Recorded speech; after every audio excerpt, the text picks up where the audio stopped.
વિમાન દુર્ઘટનાને લઈ વધુ એક મોટા સમાચાર કે જ્યાં ફ્લાઇટ ડેટા રેકોર્ડર અને કોકપિટ વોઇસ રેકોર્ડેડ મળી આવ્યા છે। સૂત્ર પાસેથી આ માહિતી સામે આવી છે। સૂત્રના હવાલે કે દુર્ઘટના સ્થળેથી વિમાનનું બ્લેક બોક્સ મળ્યાની જાણકારી છે। બે પૈકીનું એક બ્લેક બોક્સ મળી આવ્યાનો સૂત્રનો દાવો છે। બ્લેક બોક્સ મળતા હવે દુર્ઘટના કયા કારણોસર થઈ છે તે સ્પષ્ટ રીતે જાણી શકાશે। તો બ્લેક બોક્સ મળ્યાની જે જાણકારી છે તે સૂત્રો પાસેથી સામે આવી રહી છે। બે पैकी एक ब्लैक बॉक्स मળી આવ્યાનો સૂત્રનો દાવો। जो भी है वो सबसे रेयरेस्ट ऑफ द रेयर होगा केस, और उसमें जो है इतना नहीं होता। जैसे भी आपने तस्वीरों में भी देखा है कि वो जो टेल सेक्शन है वो पूरा जो है बचा हुआ है उसमें। तो दुर्घटना स्थळेથી વિમાનનું બ્લેક બોક્સ મળ્યાની હવે જાણકારી સૂત્રો પાસેથી સામે આવી રહી છે। કયા કારણોસર આ દુર્ઘટના સર્જાઈ છે તે સ્પષ્ટ રીતે હવે જાણી શકાશે, કારણ કે જે કોકપિટ છે અને ફ્લાઇટ ડેટા રેકોર્ડર છે તે જાણી શકાશે। જે અંદરની વાતચીત હતી કે જે 1:39 જે ફ્લાઇટે ઉડાન ભરી અને ત્યારબાદ 1:40 સુધી જે ધડાકો થયો હતો તો ત્યાં 2 મિનિટ વચ્ચે જે કેવા પ્રકારની વાતચીત થઈ હતી, શું ખામી સર્જાઈ હતી, આ તમામ જે વિગતો છે તે હવે સ્પષ્ટપણે જાણી શકાશે અને કયા કારણોસર આ દુર્ઘટના સર્જાઈ છે તેની સ્પષ્ટપણે જે વિગતો છે તે સામે આવી શકશે। સૂત્ર પાસે ત્યાં માહિતી સામે આવી રહી છે કે જે ઘટના સ્થળ હતું મેઘાણીનગર વિસ્તારનું કે ત્યાંથી હવે બ્લેક બોક્સ મળી આવ્યું છે। બે પૈકીનું એક બ્લેક બોક્સ મળી આવ્યાનો સૂત્રએ દાવો કર્યો છે। ઘટના સ્થળેથી આ વિમાનનું બ્લેક બોક્સ મળ્યાની જાણકારી છે। ફ્લાઇટ ડેટા રેકોર્ડર અને કોકપિટ વોઇસ રેકોર્ડર મળી આવ્યા છે। આ અત્યાર સુધીના સૌથી મોટા સમાચાર આ દુર્ઘટના કે જેમાં 275 લોકોનો ભોગ લેવાયો છે। દુઃખદ ઘટના અને દુર્ઘટના સ્થળેથી હવે બ્લેક બોક્સ મળ્યાની પણ જાણકારી સામે આવી રહી છે। હવે વધુ સ્પષ્ટ રીતે જાણી શકાશે કે કયા કારણોસર જે આ દુર્ઘટના છે તે દુર્ઘટના સર્જાય છે, કારણ કે જે 40 સેકન્ડનો સમય હતો, 40 સેકન્ડમાં જ જે પ્લેન હતું તે ક્રેશ થઈ ગયું હતું। 2 મિનિટનો સમય જ્યારે પ્લેને ઉડાન ભરી અને ત્યાં અથડાયું તે સમયનો અને શું વાતચીત થઈ હતી, કયા પ્રકારની કન્વર્સેશન હતી, શું ટેકનિકલ ખામી હતી, આ તમામ જે વાતચીત છે તે રેકોર્ડ થઈ છે અને હવે તેના માધ્યમથી વધુ વિગતો જે છે તે સ્પષ્ટ થશે। અલગ અલગ જે એજન્સીઓ છે તે આના પર કામ કરી રહી છે, કેન્દ્રીય એજન્સીઓ કામ કરી રહી છે, આંતરરાષ્ટ્રીય એજન્સીઓ પણ કામ કરી રહી છે। તો આ સમગ્ર મામલે હવે અમદાવાદ સિવિલ સુપ્રિન્ટેન્ડન્ટનો મૃત્યુ આંક જાહેર કરવાનો ઇનકાર છે, કારણ કે સિવિલ પ્રશાસન તરફથી કોઈ પણ સત્તાવાર રીતે પુષ્ટિ કરવામાં નથી આવી। કેટલા મૃતદેહ ત્યાં પહોંચ્યા હતા તે અંગે સિવિલ પ્રશાસને હજી સુધી કોઈ સ્પષ્ટતા નથી કરી।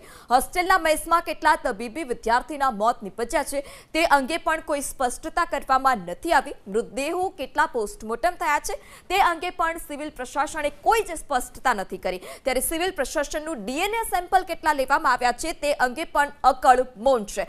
અખબારી અહેવાલો જે પ્રકારે સામે આવી રહ્યા છે તે પ્રકારે જે અંદર તબીબો હતા, જે મેસમાં હતા અથવા તો જે વિદ્યાર્થીઓ હતા તેનો આંક 50 છે, એટલે કે 50 લોકોના મોત નિપજ્યા છે તે પ્રકારે અખબારી અહેવાલ સામે આવી રહ્યા છે।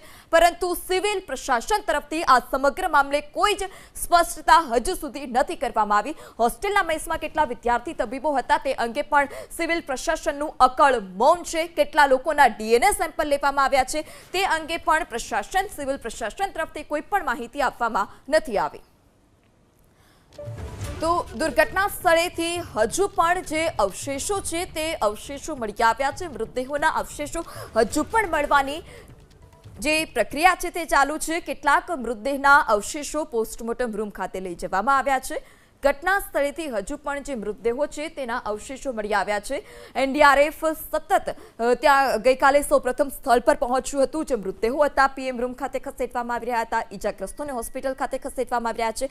ત્યારે હજુ પણ જે દુર્ઘટનાનું જે સ્થળ છે તે ઘટના સ્થળેથી હજુ પણ જે મૃતદેહના અવશેષો છે તે મળી આવવાનો સિલસિલો યથાવત છે।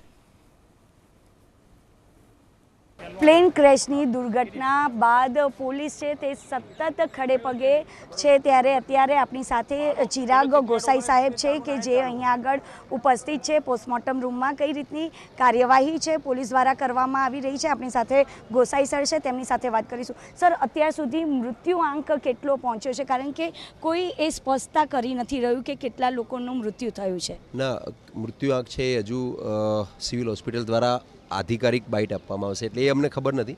અહીંયા અમે જસ્ટ જે પેસેન્જર્સ છે એના સગા સંબંધીઓ છે એનું ડીએનએ પ્રોફાઇલિંગ બને એટલું જલ્દી થાય એ વ્યવસ્થા કરીએ છીએ। તો અત્યાર સુધી કેટલા પરિવારના લોકો અહીંયા આગળ આવ્યા? 215 જેટલા પરિવાર 215 જેટલા પેસેન્જરના સગા સંબંધી આવી ગયા છે, એમનું થયેલું છે. તો આ DNA ટેસ્ટ ક્યારે પૂરું થશે અને ક્યારે બધા પોતાના સ્વજનોને પોતાના ત્યાં લઈ જશે? એની જે પ્રોસિજરની પ્રક્રિયા છે એ મુજબ જેવું પૂરું થશે એટલે એઝ સુન એઝ પોસિબલ અહીંનું જે તંત્ર છે સામે સંપર્ક કરશે કે ભાઈ આપનું જે ડેડ બોડી છે આપ લઈ જાઓ.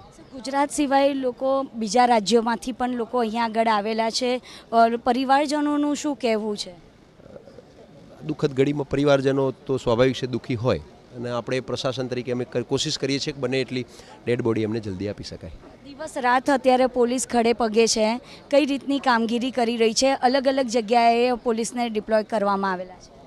પોલીસનું કામ જ છે, સમાજની સુરક્ષા કરવાનું પોલીસનું કામ છે. એટલે પોલીસ એની મહત્તમ મેક્સિમમ તાકાતથી પોતે કામ કરી રહી છે અને તમામ લોકોનો સહયોગ પણ મળી રહ્યો છે.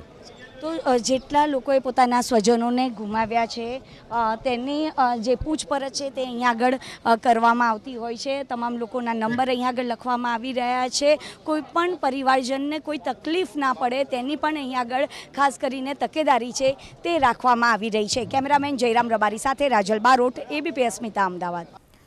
तो यहाँ नरोड़ा में रहते हैं हम लोग, तो मैं बोले कि कोई फ़ोन आया नहीं हॉस्पिटल से, अभी तुम जाओ जो घायल है उसको देखो अपना.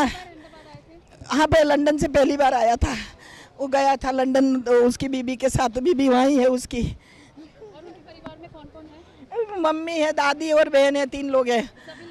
नहीं यहाँ पर है, यहाँ न्यू मणिनगर में रहते हैं. नहीं जाके आया था, पापा एक्सपायर्ड हो गया था तो उसको देखने के लिए आया. वो 1 तारीख को आया था. એ અમદાવાદનો, અમે અમદાવાદના છીએ અને એના પપ્પા એક્સપાયર થઈ ગયેલા એટલે એની વિધિ માટે આવ્યો હતો. 29 તારીખે પપ્પા મરી ગયા, 1 તારીખે છોકરો આવ્યો અને પછી આજે ગઈકાલે જતો હતો.